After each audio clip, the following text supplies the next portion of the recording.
આજે આપણે છોલે ભટુરે બનાવીશું. એના માટે મેં છોલે ચણા લીધા સાથે પલાળી 8 કલાક પલાળ્યા હતા. હવે એને આપણે બાફી કાઢીએ. ચલો, એના માટે મેં કુકરમાં ગરમ પાણી કરવા મૂકી દીધું. જો ગરમ પાણી હવે થઈ ગયું છે. હવે એની અંદર આપણે નાખી દઈશું.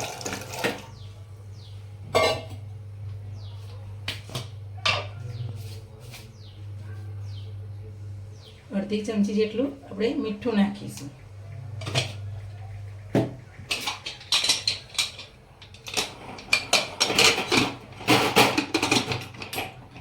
ઢાંકણ બંધ કરી આપણે 3 સીટી થવા દઈશું. પછી જોઈ લઈશું, થોડા કચાશ લાગશે તો 1 સીટી મારીશું, પણ 3 સીટીમાં તો થઈ જશે. હવે આપણે ભટુરા માટે આપણે ઘઉંનો લોટ જ મેં લીધો છે. આપણે ઘઉંના લોટની જે પૂરી બનાવી હતી ભટુરે બનાવીશું. આ રીતના આપણે ઘઉંનો લોટ લીધો ને 500 ગ્રામ જેવો હશે. હવે સ્વાદ અનુસાર મીઠું નાખીશું.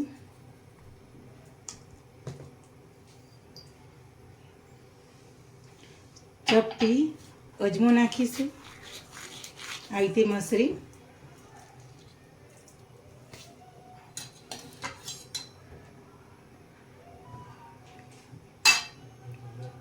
બે ચમચી જેટલું આપણે તેલ નાખીશું.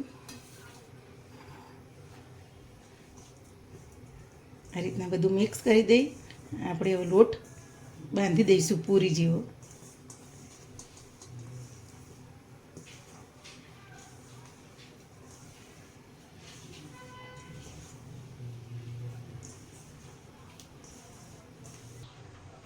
હવે થોડું થોડું પાણી રેડીને આપણે લોટ બાંધી દઈશું.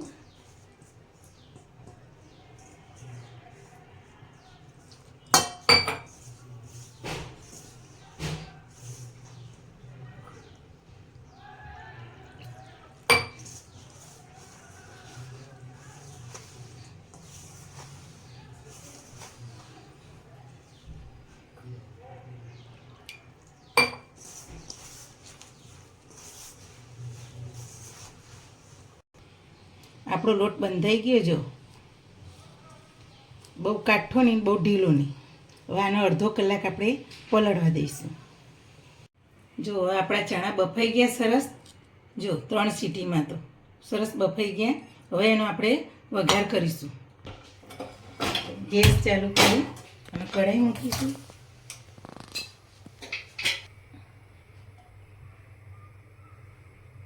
આપણે મોટા 2 ચમચા જેટલું તેલ લીધું. અડધી ચમચી આપણે જીરું નાખીશું.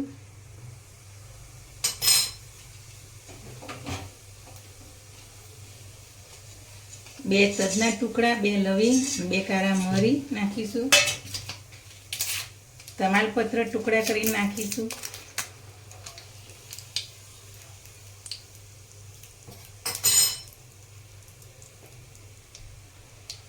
ચપટી હિંગ નાખીશું.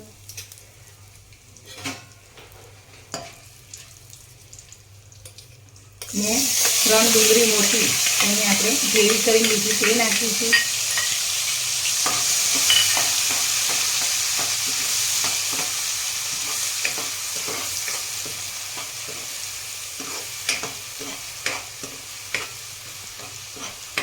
હવે આપણે 1 મિનિટ સુધી આપણે ડુંગળી આ રીતના અંદર ચડવા દઈશું.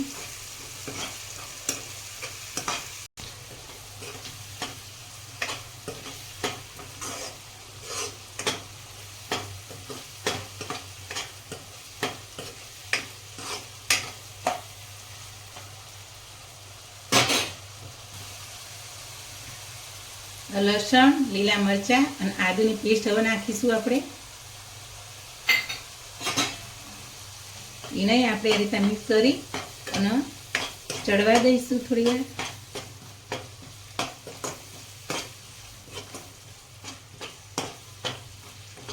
બહુ ફાસ્ટ ગેસ નહીં રાખવાનો, બહુ ધીમું નહીં. એ રીતના આપણે પેસ્ટને શેકીશું. આ રીતના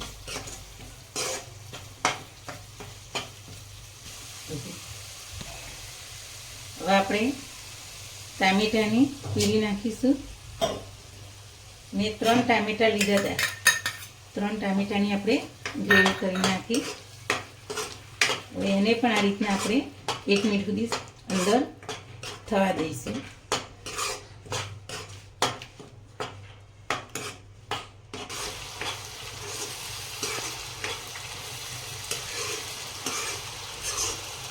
આપણે ગ્રેવીઓ બધી હવે થઈ ગઈ છે, તેલ છૂટી પડી ગઈ છે. હવે એમાં આપણે મસાલા કરી દઈશું.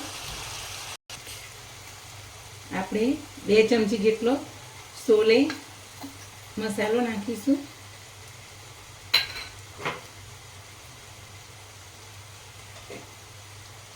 અડધી ચમચી જેટલો આપણે ઘરે બનાવેલો મસાલો નાખીશું ગરમ. 1 ચમચી જેટલું કાશ્મીરી મરચું લાલ નાખીશું. અડધી ચમચી લાલ મરચું તીખું નાખીશું.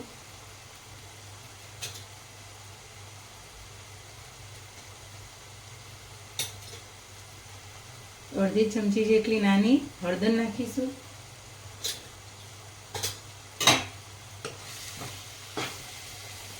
સ્વાદ અનુસાર મીઠું નાખીશું. આપણે ચણા બાફતા નાખેલું છે એટલે થોડું ઓછું નાખીશું. બધું મિક્સ કરીશું.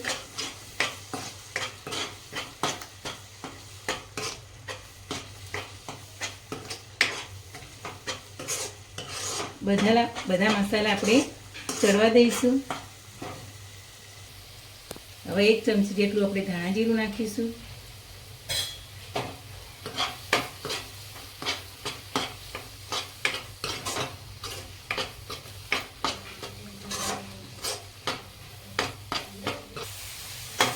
હવે બધા મસાલા આપણા સરસ શેકાઈ ગયા. હવે આવા ટાઈમે આપણે ચણા નાખી દઈશું.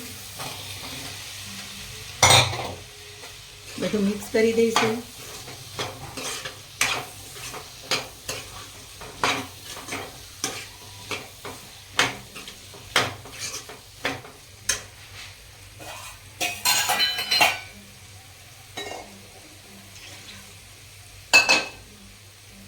આપણે જે ચણા બાફ્યા હતા એનું ગરમ પાણી આપણે રાખેલું છે એ રેડીશું. મેં 1 વાટકી જેટલું રેડ્યું. હવે આપણે મિક્સ કરી દઈશું. જો તમને ગ્રેવી જાડી લાગતી થોડું બીજું રેડવાનું પાણી. આપણે બીજી અડધી વાટકી પાણી રેડીશું.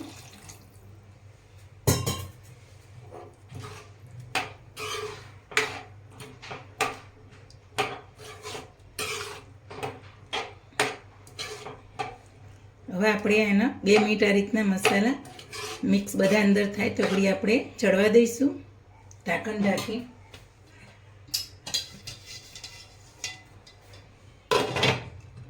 2 મિનિટ થવા દઈશું. હવે આપણે 2 મિનિટ થઈ ગઈ. હવે જોઈ લઈએ.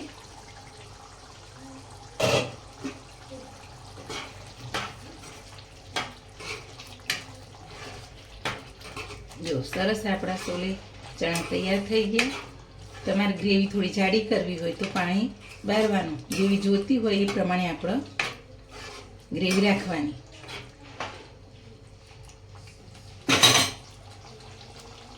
હવે આપણે કોથમીર નાખીશું.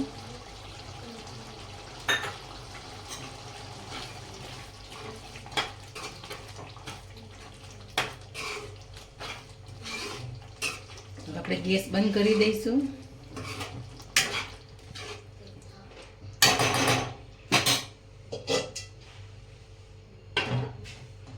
હવે આપણે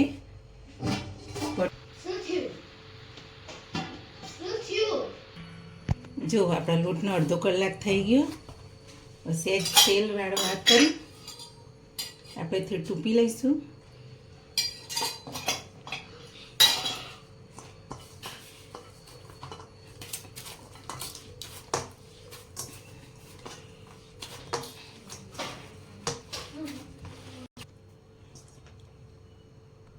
જો આપણા આ રીતના બધા એક ખરખા લુવા બનાવી દઈશું. તમારે નાની મોટી જે પ્રમાણે રાખવી એ પ્રમાણે રાખી શકો તમે. હવે આપણા લુવા આ રીતના ગુલ્લા વારી દીધા.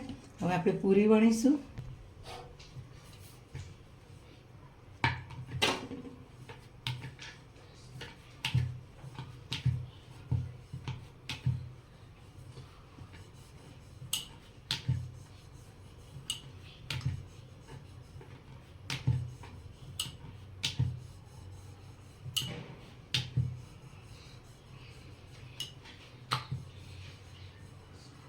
જો આ રીતના પૂરી આપણે બહુ જાડી ને બહુ પાતળી ને એવી વણી લેવાની.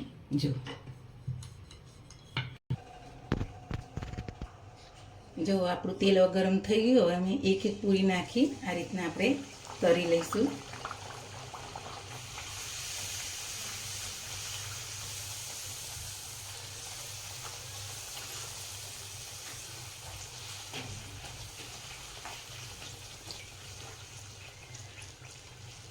જો આ રીતના આપણે તમે દબાવશો એટલે સરસ પૂરી ફૂલી જશે.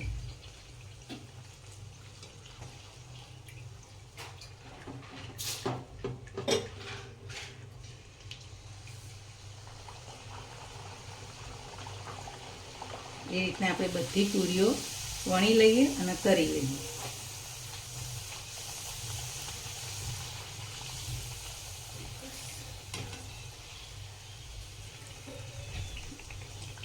આપણે ગેસ પહેલાં ફાસ્ટ રાખવાનો પછી ધીમો કરી દેવાનો, તો જ પૂરી સરસ ફૂલશે.